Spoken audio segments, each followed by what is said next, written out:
चरक सूत्र स्थान, chapter number 17। Chapter का नाम है कियंतः शिरसी अध्याय। कियंतः शिरसी अध्याय थोड़ा बड़ा चैप्टर है और इसमें बहुत सारे जो सब्जेक्ट्स हैं उनको यहाँ पर इंक्लूड किया है आचार्य चरक ने। यहाँ पर अनग और दोष सूदन दोनों ही जो है आचार्य पुनर्वसु आत्रेय को उपाधि दी गई है। श्लोक नंबर 6 पर देखते हैं तो यहाँ उन्होंने कहा कि 5 प्रकार के शिरोरोग हैं। दृष्टा पंच शिरोरोगा, पंचेव हृदयामया, 5 हृदय रोग होते हैं। व्याधि नाम ये द्वयाधिका है, व्याधि नाम द्वयाधिका, षष्ठी दोषमान विकल्पजा। ठीक है, तो इस प्रकार से जो ये जो हम देखते हैं 62 अधिक द्वय मतलब 2 एक्स्ट्रा हो गए 60 से। ठीक है, तो ये इस प्रकार से दोषों के विकल्प हो गए। दश अष्टाउच क्षया, क्षय के 18 भेद हैं। सप्त पीड़का मधुमेह का, 7 प्रकार के मधुमेह पीड़का हैं। दोषाणाम त्रिविधा च उक्ता गति, दोषों की 3 प्रकार की गतियां हैं। इनको सभी को हम लोग अभी डिटेल में देखते हैं। पहला हो गया शिरोरोग। जो शिरोरोग हैं, दिवा स्वप्न रात्रो जागरणात्, या तो कोई रोगी दिवा स्वप्न करता है और रात्रि में जागरण करता है, उससे भी शिरोरोग हो सकते हैं। प्रागवात अति मैथुनात्, पूर्व की जो वायु है उसका अत्यधिक सेवन से, अत्यधिक मैथुन से। गंधात असात्म्यात आघ्रात, असात्म्य गंध को सूंघने से। हरित, ठीक है, हरित मतलब जैसे आर्द्रक वगैरह हैं उन सब का सेवन करने से भी। मेघ आगमात, आकाश में बादलों के आ जाने से। मनस्तापात, मन में संताप होने से। वातादया प्रकुप्यंती, वातादय का मतलब हो गया तीनों दोष, त्रिदोष। वातादया प्रकुप्यंती, शिरसी अस्रम, अस्रम मतलब रक्त च दुष्यति। ठीक है, तो हम देखते हैं चक्रपाणी क्या कहते हैं कि सभी शिरोरोगों में रक्त की दुष्टि होना आवश्यक है। तो वातादया प्रकुप्यंती शिरसी अस्रम च दुष्यति, रक्त की दुष्टि हो रही है, तीनों दोषों का प्रकोप हो रहा है यहाँ पर। फिर यहीं पर मधुकोश और चक्रपाणी क्या कहते हैं, शिरोरोग शब्देन, शिरोरोग से क्या हो गया, शिरोगत शूल रूपा रुजा अभिधीयते। शिरोरोग से क्या मतलब हो गया, शिर के अंदर जो रुजा हो रही है, शिराशूल है, उसी को शिरोरोग भी कहते हैं। ठीक है, फिर यहाँ पर संख्या तो हमने देखा अभी 5 है। आचार्य सुश्रुत ने 11 प्रकार के शिरोरोग बताए और आचार्य वाग्भट ने बताए 10। माधव निदान के भी 11 ही हैं सुश्रुत का सम्मान। ये संख्याओं को आप जरूर देखिएगा। सिर की परिभाषा है, बहुत फेमस है, आप लोगों ने फर्स्ट ईयर में याद भी किया होगा। प्राण प्राणभृताम यत्र श्रुता सर्वेन्द्रियाणी च यदि उत्तमम अंगानाम शिरस्तद अभिधीयते, जिससे स्थान पर प्राण आश्रित रहते हैं। प्राणा प्राणभृताम यत्र श्रुता सर्वेन्द्रियाणी च, जहाँ पर सभी इंद्रियां आश्रित हैं और ये सभी अंगों में कैसा है, उत्तमांग है, उसे ही सिर कहा जाएगा। विमर्श पे देखते हैं तो वाग्भट ने कहा है ऊर्ध्व मूलम अधः शाखम ऋषय पुरुषम विदु। जो मनुष्य है उसका मूल तो ऊपर की ओर है और शाखाएं नीचे की ओर हैं। ऊर्ध्व मूलम अधः शाखम ऋषय पुरुषम विदु, ये बहुत इंपॉर्टेंट रेफरेंस है वाग्भट का, इसको जरूर देखिएगा। नेक्स्ट हम देखते हैं वात शिरोरोग के लिए यहाँ पर निदान बताएं। तीक्ष्ण पानात, तीक्ष्ण पानात मतलब तीक्ष्ण मध्य का सेवन। नीचे कह रहे हैं अभिघातात, ट्रोमा से भी वात शिरोरोग हो सकता है। फिर इसके संप्राप्ति पे एक वर्ड आता है घाटा। घाटा क्या है, इसको फुट नोट्स पर देखते हैं तो घाटा के लिए कहा है ग्रीवाया, पश्चात भाग। तो घाटा जो है ग्रीवा के पश्चात भाग को कहते हैं। इसे ही हम लोग मॉडर्न में नेप कहते हैं, मतलब जो पोस्टीरियर है नेक का उससे ही हम लोग घाटा कहेंगे। इसे हम मॉडर्न में कहते हैं नेप, NAPE। स भ्रू मध्यम ललाटम च तप्तीव अतिवेदनम, तो देखने पर लग रहा है कि ये पित्तज है, परंतु ये पित्तज नहीं है, ताप अधिकता है। ठीक है, भ्रू मध्य में, ललाट में बहुत अधिक ताप हो रहा है, अत्यधिक वेदना हो रही है, परंतु ये वातज है, पित्तज नहीं है। वध्यते स्वनता श्रोत्रे निष्कृष्यते इव चाक्षिणी, उसको इस प्रकार से फील हो रहा है कि उसकी आंखें बाहर की ओर निकल जाएंगी। निष्कृष्यते इव चाक्षिणी, अक्षिणी मतलब हो गया आंखें, तो ये आंखें उसको बाहर की ओर निकलती फील हो रही हैं। ठीक है, और जो है वध्यते स्वनता, इसको वेदन के समान जो है कि उसमें सिर में कुछ अंदर घुस रहा है, वेदन हो रहा है। ठीक है, पित्त में आ रहा है शीतम सुषुयते, शीतम सुषुप्ति का मतलब होता है उसको शीतल का शीतल जो स्पर्श है वो उसको अच्छा लगता है। जहर सी बात है, पित्त में आएगा। कफश शिर रोग के जो लक्षण है उसमें बढ़ाता है आस्य सुखई, स्वप्न सुखई, गुरु स्निग्धाति भोजनई। ठीक है, आश्च सुखई, स्वप्न सुखई मतलब उसको बैठे रहने में आनंद मिलता है, स्वप्न नींद लेने में आराम आ रहा है, मतलब ऐसे जो व्यक्ति हैं वो उनको जो आराम पसंद है, गुरु आहार का सेवन करते हैं, स्निग्ध आहार का सेवन करते हैं, अति भोजन करते हैं। तो इससे मिलती जुलती बड़ी फेमस लाइन है, प्रमेय के निदान है, आस्य सुखम स्वप्न सुखम, ये थोड़ा फैड है, आस्य सुखम स्वप्न सुखम दधीनी ग्राम्य उदक आनुप्रसा पयांसी। ये है प्रमेय के निदान चरक चिकित्सा के अंदर। आस्य सुखम स्वप्न सुखम दधीनी ग्राम्य उदक आनुप्रसा पयांसी, यह है प्रमेय के निदान। जबकि आस्य सुख स्वप्न सुखई गुरु स्निग्धाति भोजनई, यह है कफज शिर रोग के निदान। फिर है नेक्स्ट 27 पर कृमिज शिर रोग के लिए कह रहे हैं कि तिल क्षीर गुड़ अजीर्ण पूती संकीर्ण भोजनात्। ठीक है, तिल क्षीर गुड़ या अजीर्ण पूती सड़े हुए संकीर्ण विरुद्ध इस प्रकार का भोजन करने से एक क्लेद उत्पत्ति होगी। क्लेदो अस्रिक कफ मांसा नाम, उसके अस्रिक और कफ मांस के अंदर क्लेद की उत्पत्ति, अस्रिक वर्ड है, अस्रिक, अस्रिक बने होता है रक्त। कृमया पाप कर्मणा, और एक कृमिज शिर रोग किसको हो रहा है, जो कि पाप कर्म करते हैं, ध्यान रखिएगा, कृमया पाप कर्मणा, पाप जो पाप करने वाले रोगी हैं उन्हीं को ये हो रहा है। तो यहाँ पर आप लिख लीजिएगा पाप कर्म से कौन कौन से रोग हो रहे हैं। पहला हो गया कृमिज शिर रोग, कुष्ठ, श्वित्र, उदर रोग और अश्मरी काश्यप के अनुसार। कृमिज शिर रोग, कुष्ठ, श्वित्र, उदर रोग और अश्मरी काश्यप के अनुसार। ठीक है, नेक्स्ट 29 पर है, इस कृमिज शिर रोग के लक्षण है व्यध, छेद, ठीक है, वेदन के समान वेदना है, छेदन के समान वेदना है, ठीक है, दौर्गत्य, वो किसी भी उसकी गति कुछ भी हो सकती है, या दौर्गंध्य हो सकता है, वो कुछ इसका कुछ भी जो है फॉल स्मेलिंग डिस्चार्ज वहां पर हो सकता है। ठीक है, नेक्स्ट हम देखते हैं हृदय रोग। तो हृदय रोग के अंदर चरक के हैं 5 हृदय रोग, सुश्रुत के हैं 4 और वाग्भट के भी 5 हैं चरक के अनुसार। तो वातज हृदय रोग में एक वर्ड आता है दर। ठीक है, जो दर है उसका मतलब कुछ आचार्यों ने डर किया है। ठीक है, जैसे यहाँ पर इन्होंने कि कुछ जो है एबनॉर्मल कुछ साउंड है उसके लिए कहा है, तो उससे कोई फर्क नहीं पड़ता, बस आपने ये ध्यान रखना है जो दर है वो वातज शिर रोग के अंदर आता है, दर। जीर्णे चात्यर्थ वेदना, ठीक है, जब भोजन जीर्ण हो गया उस वक्त वहां पर सीवियर पेन होता है या वेदना बढ़ जाती है, तो हमेशा हम पढ़ते हैं जीर्ण होने पर वेदना बढ़ती है, वो वातज होता है। तिक्ताम्ल उद्गीर्णम क्लमा, ठीक है, पित्तज हृदय रोग के अंदर है तिक्ताम्ल उद्गीर्णम क्लमा, तिक्त अम्ल का उद्गार वहां पर है, क्लम है। ठीक है, तो ये बड़ा आपने देखना है तिक्ताम्ल उद्गीर्णम क्लमा, इसको हम फिर भी एक साथ देखेंगे, इससे मिलते जुलते जितनी भी लाइन्स हैं मैं आपको सारी एक साथ लिखवा दूंगा। यहाँ पर एक लाइन आप नोट कीजिएगा, ये वातज हृदय रोग पे है, अष्टांग हृदय के अनुसार। अकस्मात दीनता शोफो भयम शब्द असहिष्णुता, शब्द असहिष्णुता, ये क्वेश्चन पूछा भी गया एग्जाम में, ये रसक क्षय में भी है और यहाँ पर भी आता है। अकस्मात दीनता शोफो भयम शब्द असहिष्णुता, वातज हृदय रोग, अष्टांग हृदय। यहाँ कुछ अगर हम मॉडर्न के हिसाब से देखते हैं तो ये है boot shaped heart. Boot shaped heart कहाँ मिलेगा, फैलोट्स टेट्रालॉजी के अंदर। Boot shaped heart, Fallot's tetralogy. इसको याद करने के लिए हम कैसे याद करेंगे, एक ट्रिक बनाई हम लोगों ने, ट्राउ। पल्मोनरी स्टेनोसिस, ई से हो गया, आर से हो गया right ventricular hypertrophy, right ventricular hypertrophy. O से हो गया overriding of aorta, overriding of aorta. और वी से हो गया VSD, ventricular septal defect, ventricular septal defect हो गया वी से। तो PROV हम इसको याद कर सकते हैं, बूट शेप्ड हार्ट या फैलोट्स टेट्रालॉजी। कफज हृदय रोग के लक्षण पे आता है भवती अश्मावृतम। अश्मा मतलब होता है पत्थर, उसको ऐसा फील होगा कि उसके हृदय में या कार्डिक रीजन के अंदर कोई पत्थर रखा हुआ है।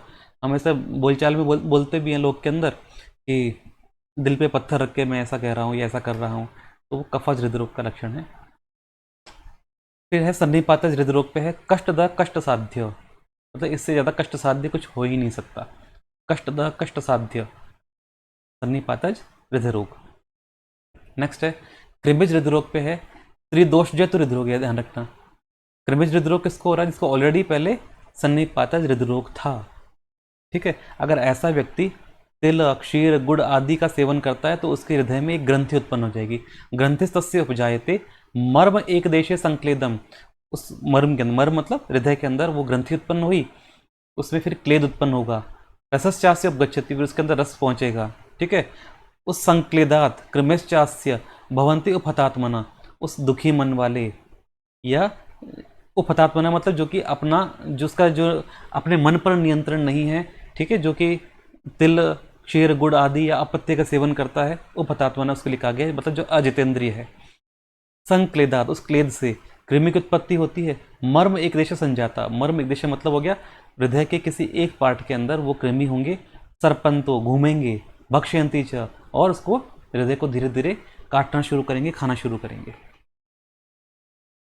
कृमिज हृदरोग के लक्षण है तुद्यमानम, तुद्यमानम मतलब प्रिकिंग पेन, प्रिकिंग पेन वहां पर हो रहा है। ठीक है, तो जिसको कहते हैं ना प्रिकिंग या निडल प्रिक पेन है। सर्ध्यम सूचि भी मनते, सूचि भी हो गया। ठीक है, कृमिज हृदरोग के अंदर निडल चुभाने के समान उसको वेदना हो रही है।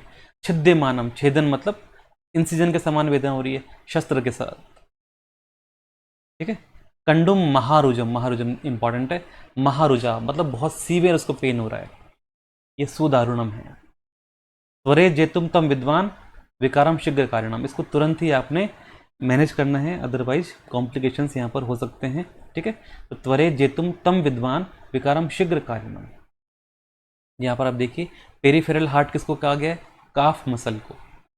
काफ मसल जो मतलब सोलियस मसल है, ठीक है, सोलियस मसल, काफ मसल, उसे ही पेरीफेरल हार्ट भी कहते हैं। स्मोकर्स डिजीज क्या है? Buerger's disease. फिर 13 प्रकार के सन्निपात हम पढ़ेंगे वैसे, ठीक है, ज्वर में भी आते हैं। तो सन्निपात त्रयोदश, सन्निपात के 13 भेद हैं। इनकी जो डिटेल है वो हमने नहीं देखनी है। द्वंद्वज के लिए कह रहे हैं संसर्गे नवषट्तेभ्य पंचविंशति। ठीक है, तो संसर्गे नव, संसर्ग से मतलब दो दो के संयोग से 9 हो गए। षट्तेभ्य, ठीक है, 6 से वापस से जो है, जैसे हम इसको टोटल जो है 25 हो गए। जैसे सन्निपात 13 प्रकार के हो गए, संसर्ग 9 प्रकार के हो गए, और षट्तेभ्य मतलब अलग अलग 6 प्रकार के हो गए, ये 3 प्रकार के हो गए, तो ये हो गया, टोटल हो गया 25।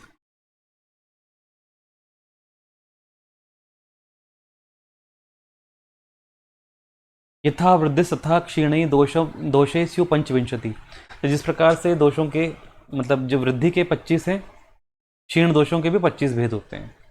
ठीक है, करेक्ट नहीं, यहाँ पर डिटेल नहीं की है। जिस प्रकार वृद्धि के 25 हैं उसी प्रकार से क्षीण दोषों के भी 25 भेद हैं। इनकी डिटेलिंग आपने बिल्कुल नहीं देखनी है, यहाँ से कभी क्वेश्चन नहीं पूछे जाते।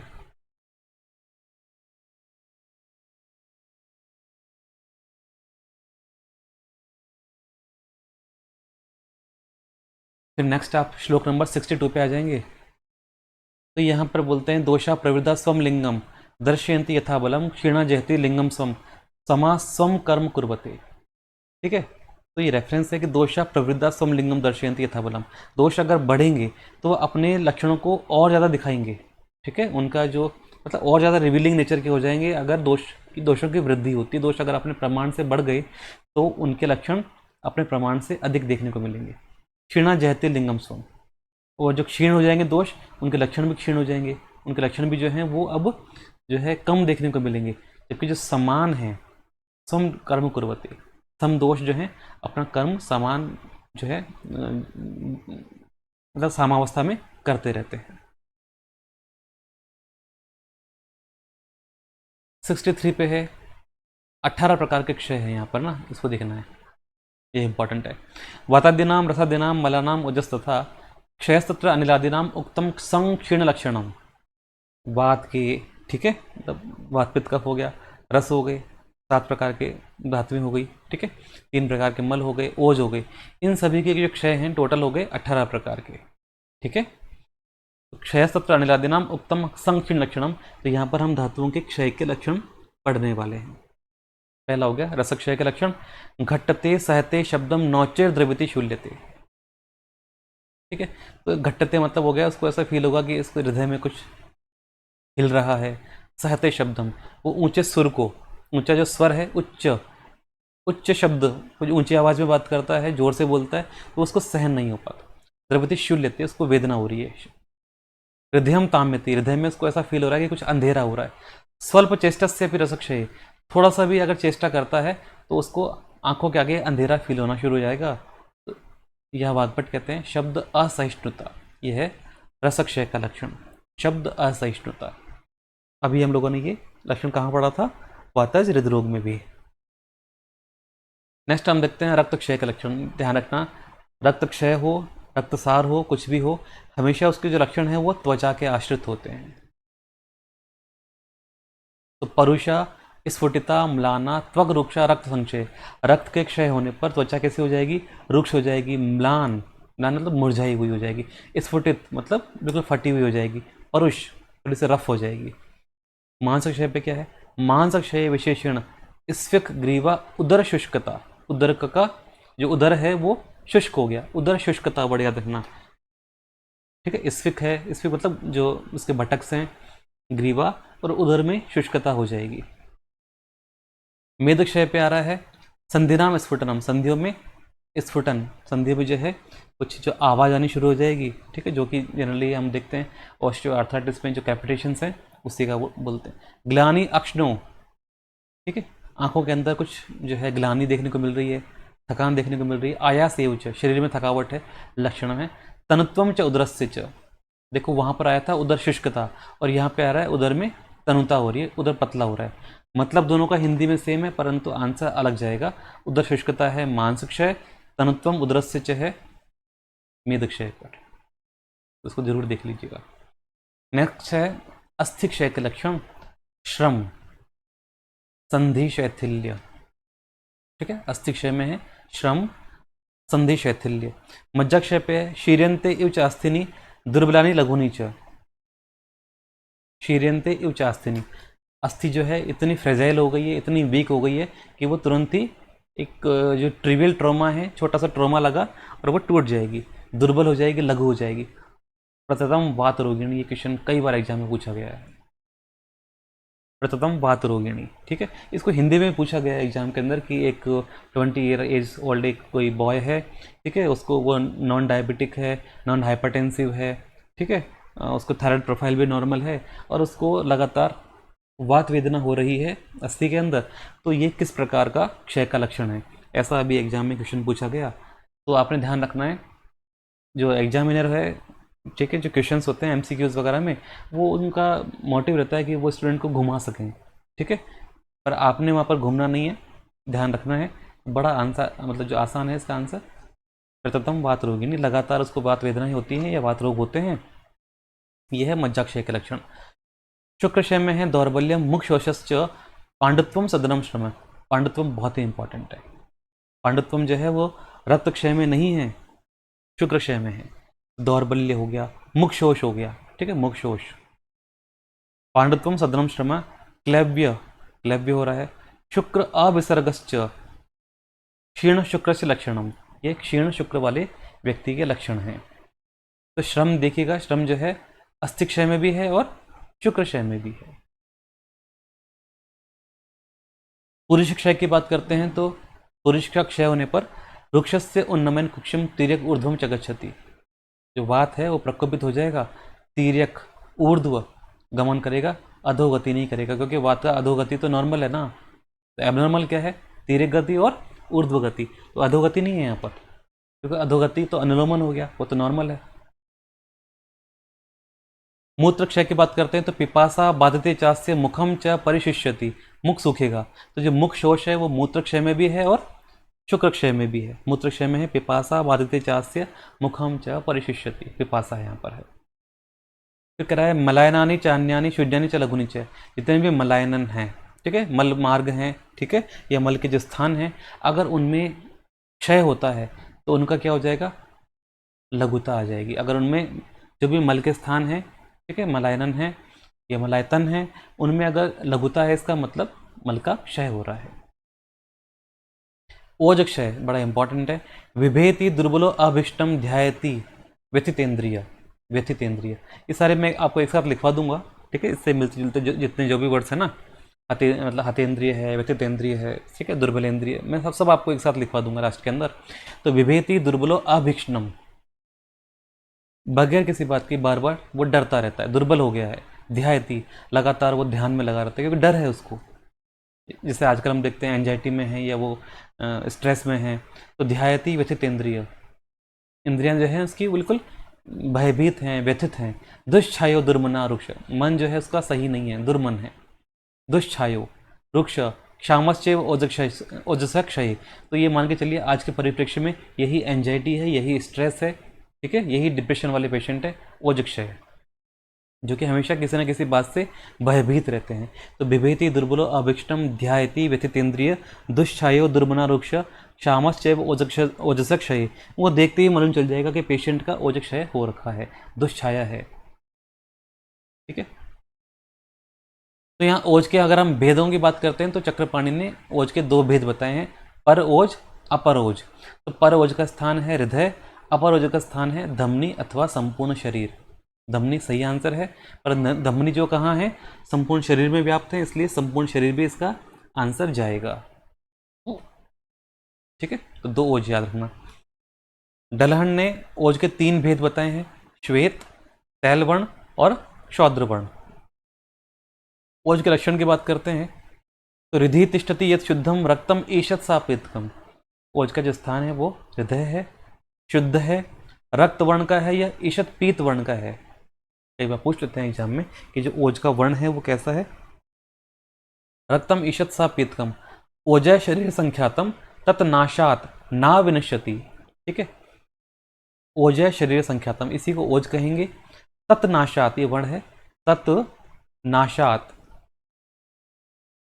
और ये लास्ट वाला है वो ना, तो ये जो लास्ट वाला जो ना है वो किसके लिए कहा गया है, मनुष्य के लिए, उसके नाश होने से मनुष्य का भी विनाश हो जाता है, तो ये है ओज।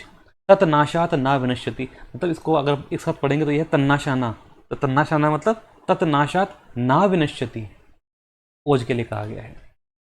चक्रपाणि ने जो ओज का वर्ण है वो श्वेत वर्ण ही माना है।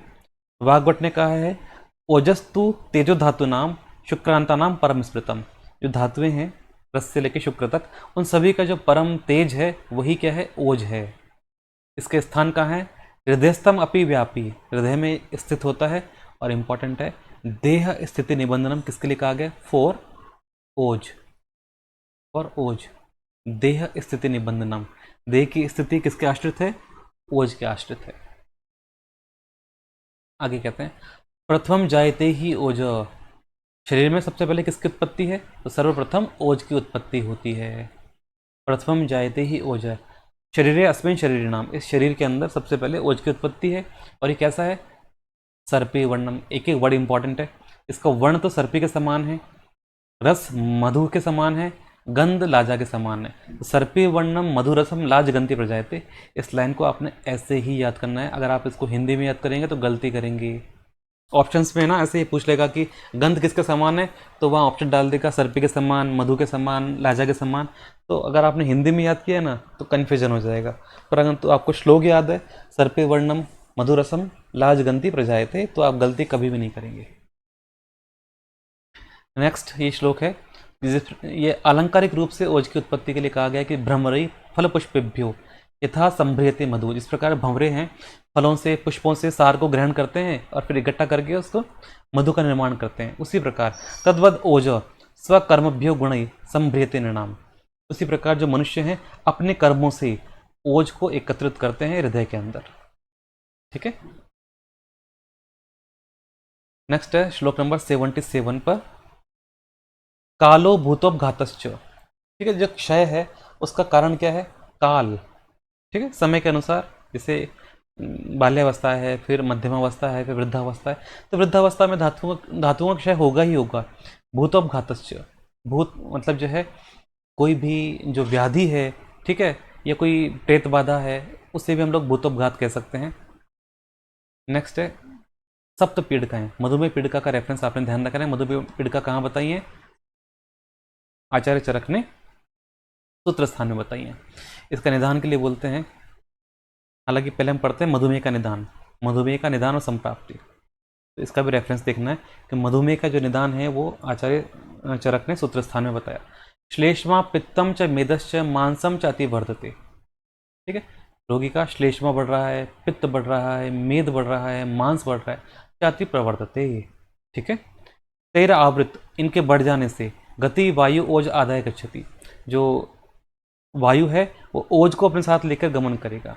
तेरह आवृत गति वायु ओज आदाय गच्छति, इनके आवृत होने से वायु जो है ओज को अपने साथ लेकर गमन करना शुरू करेगा और वो बस्ती में लेकर जाएगा उस ओज को। तब क्या हो जाएगा? कृच्छ्रो मधुमेह प्रवर्तते, कृच्छ साध्य मधुमेह को उत्पन्न करता। ध्यान रखिएगा, सूत्र स्थान में मधुमेह को कैसा बताया? कृच्छ साध्य बताया, जबकि निदान और चिकित्सा स्थान में असाध्य बताया है। ठीक है ना, सूत्र स्थान में मधुमेह को बताया कृच्छ साध्य, निदान स्थान और चिकित्सा स्थान में बताया असाध्य। स मारुतस्य पित्तस्य कफस्य च मुहुर्मुहुः, वो कभी वात के, कभी पित्त के और कफ के लक्षणों का बार बार दिखाए, मतलब जो है दिखाएगा। दर्शयति आकृतिम गत्वा क्षयम आप्यते पुनः, इसको डबल टिक कीजिएगा। ठीक है, ये लाइन किसके लिए कही गई है? फॉर मधुमेह। वो बार बार उनके लक्षणों को दिखाई भी देगा, मतलब उनको रिवीलिंग करेगा। ठीक है, और बार बार उनका क्षय भी हो जाएगा। क्षयम आप्यायते पुनः, बार बार उनका आप्यायन भी होगा, बार बार क्षय भी होगा। मतलब बार बार वो आप्यायन मतलब हो गया कि उनकी वृद्धि भी होगी और बार बार उनका क्षय भी हो जाएगा। तो दर्शयति आकृतिम गत्वा क्षयम आप्यायते पुनः बहुत ही इंपॉर्टेंट लाइन है। इससे मिलती जुलती जो लाइन आएगी वो हम लोग उदर रोगों में भी पढ़ेंगे। दर्शयति आकृतिम गत्वा क्षयम आप्यायते पुनः, ये लाइन किसके लिए कही गई है? मधुमेह के लिए।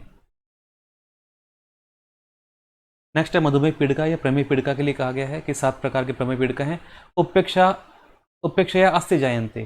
ठीक है, अगर मधुमेह की उपेक्षा कर दी, मधुमेह को इग्नोर कर दिया तो पीड़िका सप्त दारुणा। वर्ड को ध्यान रखना, एग्जाम में पूछ लेते हैं सप्त दारुण किसके लिए कहा गया है? तो सप्त दारुण कहा गया है प्रमेह पीड़िकाओं के लिए। प्रमेह पीड़िका कहाँ होती है? मांसलेशु अवकाशेशु मर्मसु अपिच संधिशु, ये प्रमेह पीड़िका के स्थान है मांसल स्थान में।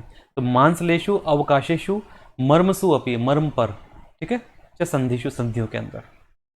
7 पीड़िकाएं कौन कौन सी हैं? शराबिका, कच्छपिका, जालिनी, सरशपी, अलजी, विनता और विद्रधी। ठीक है, तो इस प्रकार से 7 प्रकार की प्रमेह पीड़िकाएं हैं। तो यहाँ पे एक टेबल बनी हुई है, आप इस टेबल को भी देख सकते हैं प्रमेह पीड़िकाओं के लिए। तो चरक की तो 7 प्रमेह पीड़िकाएं हम लोगों ने भी देखी हैं। सुश्रुत के अनुसार 10 हैं, 3 एक्स्ट्रा हैं, मसूरिका, पुत्रिणी और विदारिका, ये ध्यान रखिएगा। मसूरिका, पुत्रिणी और विदारिका 3 एक्स्ट्रा हैं सुश्रुत की। वाग्भट की भी जो है 10 हैं सुश्रुत के अनुसार। और आचार्य भोज ने 9 बताई हैं, इन्होंने विनता नहीं माना। सुश्रुत ने जो विनता बताई है वो विनता इन्होंने नहीं मानी है। इसके अलावा मसूरिका के स्थान पर इन्होंने कुलत्थिका बोल दिया, मसूरिका के स्थान पर कुलत्थिका बोला। फिर देखते हैं काश्यप ने, तो काश्यप ने 8 बताई हैं। 7 तो चरक के अनुसार हैं, 8वीं होगी अरुणशिका। तो अरुणशिका है वो असाध्य है और त्रिदोषज होती है। तो काश्यप की 8 हैं, 7 चरक वाली है प्लस अरुणशिका असाध्य है और त्रिदोषज है। तो पहली पीड़िका है शराबिका। अंतो उन्नता, अंत में उन्नत होती है, मध्य निम्ना और बीच में से दबी होती, शाव वर्ण की होती है शराबिका। ठीक है, तो शराब जो है, जैसे हम एक तश्तरी देखते हैं, प्लेट जिसको कहते हैं, प्लेट, इस प्रकार से एक प्लेट होती है। ठीक है, ऐसा हम प्लेट मानते हैं कि खाने की जो प्लेट है। तो ये कैसी है? किनारों से तो ऊपर उठी हुई होती है और बीच में से दबी होती है। तो अंतो उन्नता, किनारों पे से उठी हुई होती है, मध्य निम्ना और मध्य में बिल्कुल ये दबी हुई है, शैलो होती है और शाव वर्ण की होती है। ये मिट्टी की एक प्लेट है। कच्छपिका, कच्छपिका कछुए के समान है। तो अवगाढ़ अर्ति निस्तोदा, महावास्तु परिग्रह। अवगाढ़ मतलब बहुत डीप है, अर्ति वेदना हो रही है, निस्तोद मतलब पिन प्रिक सेंसेशंस यहाँ पर हैं।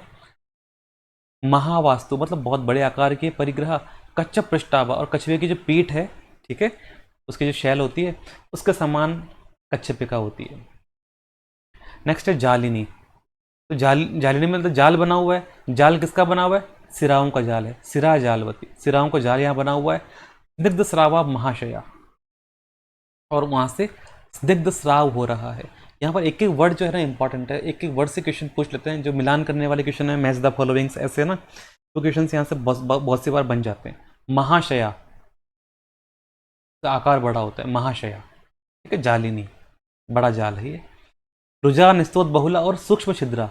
देखो यहाँ से जाल बना हुआ है, तो आप इसको ऐसे इमेजिन करो कि यहाँ जैसे बहुत सी बार सिराओं का जाल बना हुआ है, तो ऐसे बहुत सी बार अगर जाल बना हुआ होगा तो यहाँ पे एक सूक्ष्म छिद्र बन गए ना, बहुत सारे सूक्ष्म छिद्र बन रहे हैं, तो वो क्या है, जालिनी। और ये बहुत बड़ा जाल है तो ये महाशया भी हो गया। और इन जालों से स्निग्ध जो है स्राव भी निकल रहा है, ऐसा आप यहाँ पर इमेजिन कर सकते हैं। सरशपी, सरशपी कैसी, क्षिप्रपाका महारुजा, ठीक है। तो इसको आप कैसे याद रखेंगे कि जो सरसों मतलब सरसों है, तो सरसों जल्दी पक जाती है, ठीक है। तो क्षिप्रपाका, तो क्षिप्रपाका कौन सी है, सरशपी। महारुजा भी है ये, वो महाशया है, महारुजा है, ये महारुजा भी एक बार और आएगा। आगे है तृष्णा मोह ज्वर प्रदा, अलजी। तृष्णा मोह ज्वर है, दुखाद दहती अग्नि इव, अग्नि के समान जो जला रही है वही क्या है, अलजी। दुखाद दहती अग्नि इव अलजी, अग्नि के समान जलाने वाली ही अलजी है। विनता, अवगाढ़ रुजा क्लेदा। देखो यहां पर वर्ड था अवगाढ़ अर्ते निस्तुदा कच्छपिका के लिए, अवगाढ़ रुजा क्लेदा है विनता के लिए, ये भी डीप में है। रुजा है, क्लेद है, पृष्ठे वापी उदरे अपीवा, पृष्ठ पे हो सकती है या फिर उदर पर, ठीक है, एब्डोमन पर हो सकती है।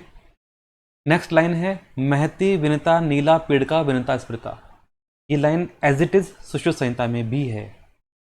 महती विनता नीला पीड़का विनता स्मृता, ठीक है, सेम लाइन सुश्रुत संहिता में है, महती विनता नीला पीड़का विनता स्मृता। तो ये किस प्रकार की है, नील वर्ण की है, बड़ी है, आकार में बड़ी होती है, ठीक है।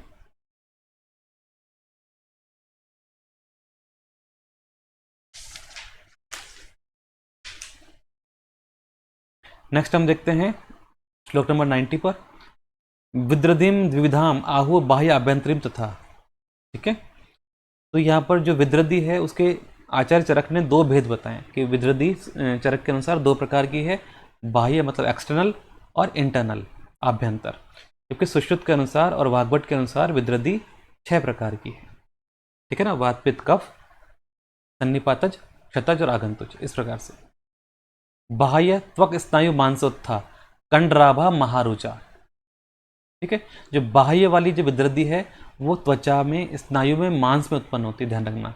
बाह्य विद्रदी त्वचा, स्नायु और मांस में उत्पन्न होती है। इसकी आकृति कैसी है, कंडराभा, कंडरा के समान होती है, और ये महारुजा है। तो महारुजा कहाँ कहाँ हो गया, बाह्य विद्रदी में, सर्शपिका में और कृमिज हृदरोग में, ठीक है ना। कंडरा के समान है बाह्य विद्रदी। नेक्स्ट है आभ्यंतर विद्रदी या अंतर विद्रदी, ठीक है। इसके निदान बताए इन्होंने, जिम्म व्यायाम, कुटिल या गलत तरीके से अगर आप कोई व्यायाम करते हैं तो मांस अस्त्रिक अविशंति यदामला, ठीक है, मांस में, रक्त में दोष उत्पन्न होते हैं।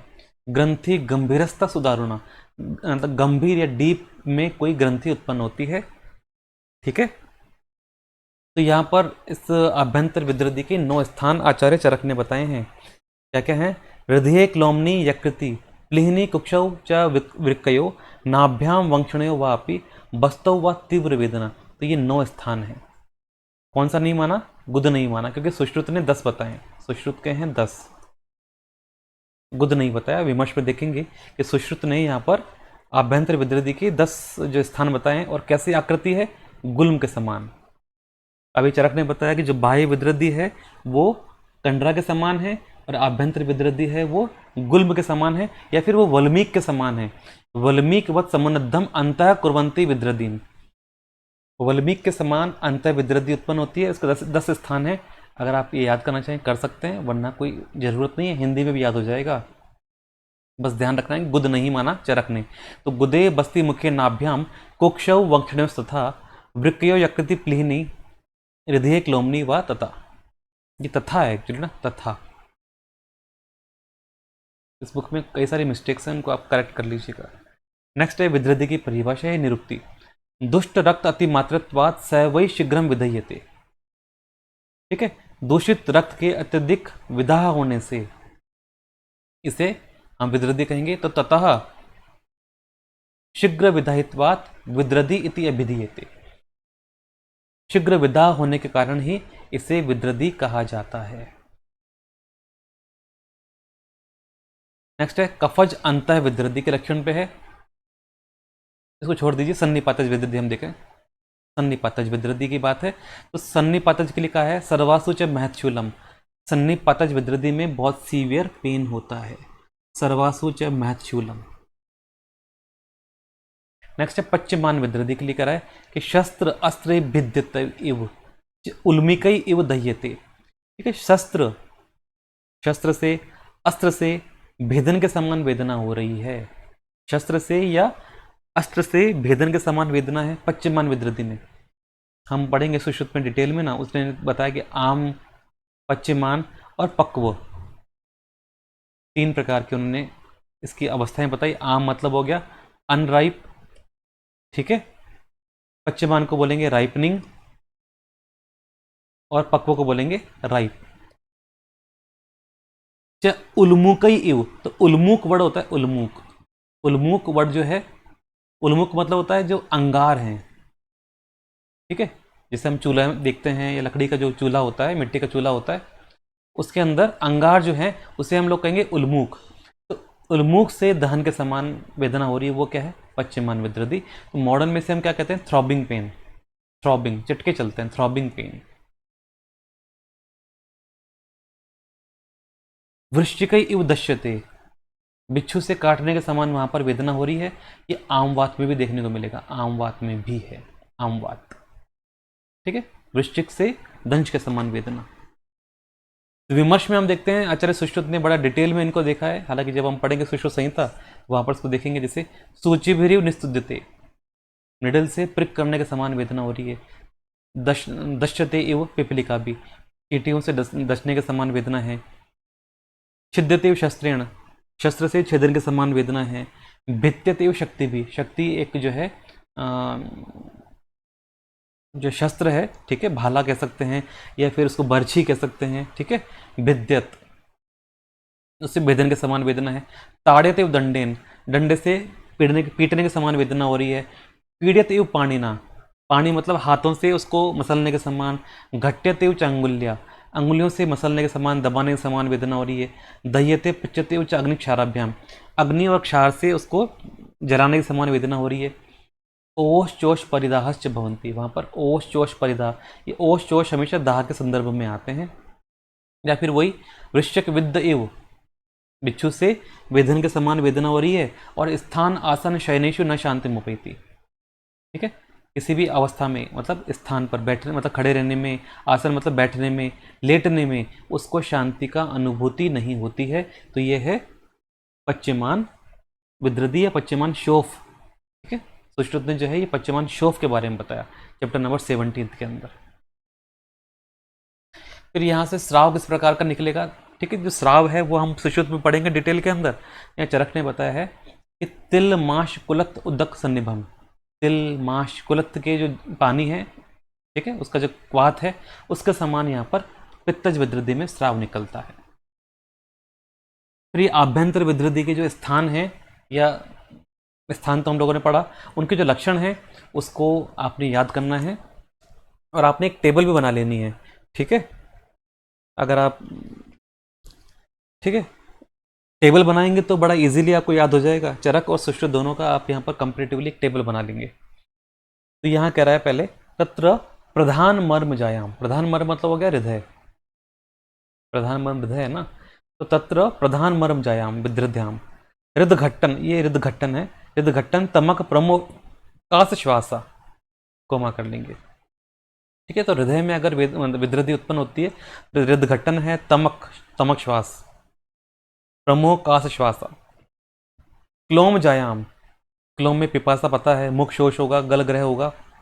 यकृत जायाम श्वास, यकृत में श्वास की उत्पत्ति है। प्लीहा, प्लीह जायाम, प्लीहा में अगर विदृधि है तो उच्च श्वास उपरोध, ठीक है, उच्च श्वास में अवरोध उत्पन्न हो जाएगा। कुक्षी जायाम, कुक्षी में अगर विदृधि है तो कुक्षी पार्श्व अंतर अंश शूलम, ठीक है, कुक्षी पार्श्व अंतरांश, अंश मतलब कंधे पर उसको शूल हो रहा है। तो ऐसा हम लोगों ने पढ़ा भी मॉडर्न में, अगर एब्डोमेन में कोई एब्सेस है तो वो डायफ्राम को जो इरिटेट करेगा, डायफ्राम की जो वैल्यू है उसको कौन, फ्रेनिक नर्व जो है वो सप्लाई करती है, phrenic nerve, sorry phrenic nerve ना। तो फ्रेनिक नर्व की रूट वैल्यू है C3 C4, और यही है शोल्डर को भी, जो शोल्डर है उसको भी C3 C4 ही सप्लाई करता है। इसलिए अगर कोई भी जो एब्डोमिनल एब्सेस है या हेपेटिक एब्सेस है वो डायफ्राम को अगर इरिटेट करेगा तो उसका जो वेदना है वो शोल्डर पर फील होता है, टिप ऑफ शोल्डर पर फील होगा, अंश शूलम इसलिए कहा गया। वृक्क जायाम पृष्ठ कटिग्रह, वृक्क में अगर विद्रदी है तो पृष्ठ में कटी में उसको वेदना होगी। ये नाभि है एक्चुअली ना, नाभि जायाम, नाभि जायाम हिक्का, नाभि में विद्रदी होने पर हिक्का है। वंक्षण जायाम शक्ति साध, वंक्षण में होने पर शक्ति साध है। बस्ती जायाम कृच्छ पोती मूत्र वर्चस्वम चैती, बस्ती में है तो कृच्छ मतलब बड़ी मुश्किल से, पोती मतलब बड़ा दुर्गंधित है, मूत्र मल से युक्त उसको बाहर आएगा। श्वास जो है वो हृदय में भी आ गया और यकृत में भी आ गया। तो ये चरक के अनुसार है। विमर्श में सुश्रुत के अनुसार भी जो है यहाँ दिया हुआ है। इस बुक में कुछ गलतियाँ हैं, मैं आपको यहाँ करेक्ट करवा देता हूँ, फिर भी आप देखें तो सुश्रुत संहिता से करेक्ट कर सकते हैं इसको ना। तो ये एक टेबल बनाएंगे तो आपको याद रहेगा। गुदे वात निरोधस्तु इंपॉर्टेंट है, चरक ने बोला ही नहीं है ना। तो गुदा में अगर विदृद्धि है तो वात का निरोध, वात का अवरोध हो जाएगा। बस्तव कृच्छाल्प मूत्रता, चरक का भी सेम था। नाभ्याम विकास, ठीक है, तथा आटोप, आटोप एक्स्ट्रा बोला इसने। कुक्षव मारुतकोपनम, कुक्षी में है वात का प्रकोप, जबकि इसने अंशशूल बहुत सारा कुछ बोल दिया। कटी पृष्ठ गृहस्थ तीव्रो वंक्षुणत्थित्व विद्रोध, जबकि इसने शक्ति साध बोला। कटी पृष्ठ गृहस्थ तीव्रो वंक्षुणत्थित्व विद्रदौ वृक्कयो पार्श्व संकोच, वृक्क में अगर विद्रदी है तो पार्श्व में संकोच होगा। प्लीहिनी उच्च श्वास अवरोधनम, सेम है। सर्वांग प्रग्रहस्थ तीव्रो, यह है हृदय शूलश्च जायते, हृदय शूलश्च, सर इसको सही कर लीजिएगा, सर्वांग प्रग्रहस्थ तीव्रो हृदय शूलश्च जायते। श्वासो यकृति, ठीक है, यकृत में है तो श्वास है। श्वासो यकृति तृष्णा च पिपासा क्लोमजे अधिका, ठीक है, क्लोम में होने पर पिपासा की अधिकता है, ठीक है, पिपासा क्लोमजे अधिका। फिर यहां पर हम देखते हैं विमर्श में रक्तज विद्रदी एक्स्ट्रा बताया, इसी को मक्कल भी बोला। तो स्त्रीणाम प्रजाता नाम तथा अहितई, ठीक है, स्त्रीणाम अप्रजाता नाम, प्रजाता नाम तथा अहितई, ऐसी स्त्रियां जो कि जिनको सम्यक जो है संतान या सम्यक जो है अभी डिलीवरी नहीं हो पाई है, या अगर जिनको डिलीवरी तो नॉर्मल हुई है परंतु उन्होंने अहितकारक आहार का सेवन किया तो वहाँ पर विद्रदी उत्पन्न होगी, इसमें दाह होगा, ज्वर होगा, ठीक है। तो दाह ज्वर करो घोरो जायते रक्त विद्रदी अपि सम्यक प्रजाता नाम, सम्यक प्रजाता है परंतु जो रक्त है वो शरीर से बाहर नहीं निकल पाया, दूषित जो रक्त है, अस्रिक कायात अनिश्रितम, अस्रिक कायात अनिश्रितम, जो दूषित रक्त है वो शरीर से बाहर नहीं निकलेगा, नहीं निकलेगा तो क्या हो जाएगा, रक्तजम विद्रदिम कुर्यात कुक्षौ मक्कल संगीतम, इसी को ही मक्कल भी कहते हैं, रक्तज विद्रदी को ही मक्कल भी कहा है सुश्रुत ने।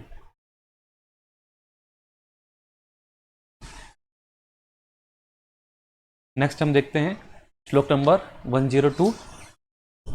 अंतः विद्रदी के स्राव मार्ग यहां पर बताया आचार्य ने। तो पक्व प्रभिन्नासु ऊर्ध्वजासु मुखात स्राव स्रवती, ठीक है, अगर ऊर्ध्व मार्ग में कोई विद्रदी है तो उसका स्राव मुख से होगा, अधो में है तो उसका मार्ग जो है वो गुदा से होगा। उभयस्तस्तु नाभिजासु, अगर नाभि में विद्रदी है तो उसका स्राव दोनों मार्गों से, गुद मार्ग से और मुख मार्ग से, दोनों ही मार्गों से निकलने वाला है, ठीक है।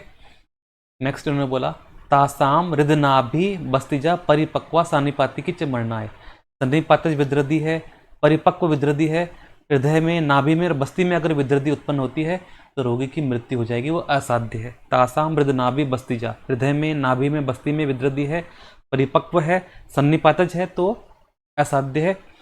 तस्मात अचुरथताम, अगर विद्रदी कैसी है, अभी क्रॉनिक नहीं हुई है, पुरानी नहीं है, जस्ट अभी हुई है, अचिर है, तो वो शस्त्र सर्प विद्युत अग्नितुल्य है, शस्त्र के समान है, सर्प के समान है, विद्युत और अग्नि के समान है। चिकित्सा करनी है उसकी स्नेह विरेचन से, स्नेह युक्त विरेचन करवाएंगे। आशु एव उपक्रमेत, स्नेह विरेचन नहीं, आशु एव उपक्रमेत सर्वशो गुल्मच्चेति, गुल्म के समान चिकित्सा करेंगे। तो ऐसा पढ़ा भी था हम लोगों ने कि जो अंतः विद्रदी थी वो गुल्म के समान या वल्मीक के समान उसका अपीयरेंस था। ठीक है, फिर कह रहे हैं कि बिना प्रमेय अपि एता जायन्ते दुष्ट मेधसा, बिना प्रमेय के भी प्रमेय पीड़िकाएं उत्पन्न हो सकती हैं, परंतु उसके लिए क्या जरूरी है? दुष्ट मेधसा। तो प्रमेय पीड़िका हेतु मेध की दृष्टि आवश्यक है। तावच्च एतान लक्षन्ते यावत वास्तु परिग्रह, ये जो प्रमेय पीड़िका हैं जब तक दिखाई नहीं देंगी या पेशेंट जब तक जो है आपको जो है ट्रीटमेंट के लिए नहीं जाएगा हॉस्पिटल के अंदर, जब तक कि उसका आकार बहुत बड़ा नहीं हो जाता है। तो तावच्च एतान लक्षन्ते यावत वास्तु परिग्रह किसके लिए कहा गया? प्रमेय पीड़िका के लिए। ठीक है, तो यहाँ देखेंगे काश्यप ने 2 एक्स्ट्रा बताई ना, जैसे अरुणिका एक्स्ट्रा बताई है, विनता तो चरक ने भी बताई है। तो विनता में वात की अधिकता है, अरुणिका में त्रिदोष की अधिकता है, सन्निपातज। यहाँ पर आचार्य कहते हैं कि शराबिका, कच्छपिका, जालिनी ये हैं दूसह। शराबिका ये 3 है, शराबिका, जालिनी और कच्छपिका। इनमें कफ की अधिकता है, मेद की अधिकता है। ठीक है, इसलिए ये दूसह होती हैं। बाकी जो शेष 4 बच गई, सरशपी, अलजी, विनता और विद्रदी, ये साध्य हैं क्योंकि इनके अंदर पित्त की अधिकता है। पित्त उल्बणास्तास्तु संभवंती अल्प मेद से, इनमें अल्प की अधिकता, अल्प जो है मेद है, मेद की जो है कमी है, और पित्त जो है यहाँ पर बढ़ा हुआ है, इसलिए ये 4 जो है साध्य हैं। बाकी जो शेष 3 थी ऊपर वाली, वो मेद और कफ की अधिकता है, इसलिए वो दूसह हैं। ठीक है, नेक्स्ट उन्होंने कहा कि मर्मसु अंसे, ये यण संधि होगी, मर्मसु अंसे गुदे पाण्यो स्तने संधिशु पादयो जायन्ते यस्य पीड़िका संप्रमेय ही न जीवती। तो इस प्रकार की जो पीड़िका हैं, अगर वो मर्म पे, अंश पर, गुद में, पाणी मतलब हाथ में, स्तन पर, संधियों में, पैरों में उत्पन्न होती हैं तो वो असाध्य हैं। सुश्रुत ने बड़ा डिटेल में इसको बोला, गुदे हृदय शिरसी अंशे पृष्ठे मर्मसु चौथित सौपद्रवा दुर्बलाग्नि, दुर्बलाग्नि मतलब रोगी की जो जठराग्नि है वो दुर्बल है, पीड़िका परिवर्जयेत। तो इस प्रकार की प्रेमी पीड़िका जो है वो असाध्य हैं। तो सुश्रुत ने चरक से सिर और पृष्ठ ये 2 एक्स्ट्रा बताई हैं। तो आप अगर याद करें तो सुश्रुत वाला श्लोक याद कर सकते हैं, गुदे हृदय शिरसी अंशे पृष्ठे मर्मसु चौथिता सौपद्रवा दुर्बलाग्नि पीड़िका परिवर्जयेत। ठीक है, पीड़िकाओं के उपद्रव, ये श्लोक भी आप याद कर सकते हैं। तट श्वास मां संकोत मोह हिक्का मद ज्वरा विसर्प मर्म संरोधा पीड़िका नाम उपद्रवा। ठीक है, ऐसा रटना नहीं है, 2-3 बार आप इसको पढ़ेंगे तो आपको ये लग जाएगा आइडिया कि कौन कौन से उपद्रव जो है प्रभु पीड़िकाएं के होते हैं। ठीक है, क्योंकि कई बार क्वेश्चंस पूछ लेते हैं कि निम्न में से कौन सा उपद्रव जो है आचार्य चरक ने प्रेमी पीड़िका का नहीं बताया है। तो फिर आप ये तभी कर पाएंगे जब आपको ये श्लोक याद है। तो तृट श्वास मां संकोच, संकोच मतलब होता है गैंग्रीन, संकोच कोथ गैंग्रीन। ठीक है, मोह हिक्का मद ज्वरा विसर्प मर्म संरोधा, मर्म पे अवरोध उत्पन्न हो रहे, पीड़ का नाम उपद्रवा। नेक्स्ट है क्षय स्थानम च वृद्धिश्चय दोषाणाम त्रिविधा गति। ठीक है, तो यहाँ पर हम लोगों ने क्षय, स्थान और वृद्धि, इस प्रकार से दोषों की 3 गतियां भी हम यहाँ देखते हैं, क्षय, स्थान और वृद्धि। इस प्रकार से ऊर्ध्व, अधः और तिर्यक 3 प्रकार के फिर दोषों की 3 गतियां हो जाती हैं। फिर हम बात करते हैं त्रिविधा, कोष्ठ, शाखा और मर्मस्थ संधि। इस प्रकार से ये फिर जो है 3 प्रकार से दोषों की गति हो गई। दोषों की 3 गतियां हैं और 3 प्रकार से हो गई, क्षय, स्थान, वृद्धि, ऊर्ध्व, अधः और तिर्यक, और कोष्ठ, शाखा और मर्मस्थ संधि। इसकी डिटेल हम यहाँ देखते हैं। ठीक है, जैसे टेबल में भी आप देख सकते हैं इसको ना। फिर 115 पे कहते हैं गति कालगृता च एषा चयाध्या पुनरुच्यते गतिश्च द्विविधा दृष्टा प्राकृति व्यकृति चया। ठीक है, तो ये जो इसने कहा कि संचय, प्रकोप, प्रशमन, इसी को कालकृत गति भी कहते हैं। ठीक है, तो संचय, प्रकोप, प्रशमन है, इसी को कालकृत गति भी कहते हैं। या फिर ये जो गति है प्राकृत और व्यकृत प्रकार से 2 प्रकार की हो जाती है। 116 पे एक श्लोक है, बड़ा इंपॉर्टेंट है, ये पूछ लेते हैं विकारान कुरुते बहून, बहुत सारे विकारों को उत्पन्न करता है। देख के लगता है कि वात के लिए कहा गया होगा, परंतु ये वात नहीं है, ये पित्त है। पित्तम प्रकोपितम, पित्त अगर प्रकोपित है तो विकारान कुरुते बहून, बहुत इंपॉर्टेंट लाइन है, बहुत सारे विकारों को उत्पन्न करता है पित्त, तो पित्तम प्रकोपितम विकारान कुरुते बहून।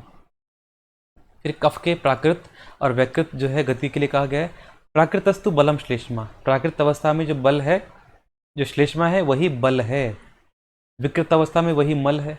ठीक है, तो प्राकृत बल, प्राकृत कफ जो है वो बल है, विकृत कफ मल है, और प्राकृत अवस्था की जो कफ है उसी को ओज कहते हैं, सचैव ओज। तो प्राकृत कफ को ही ओज कहा गया है, और विकृत कफ को ही क्या कहा गया है, पापमा।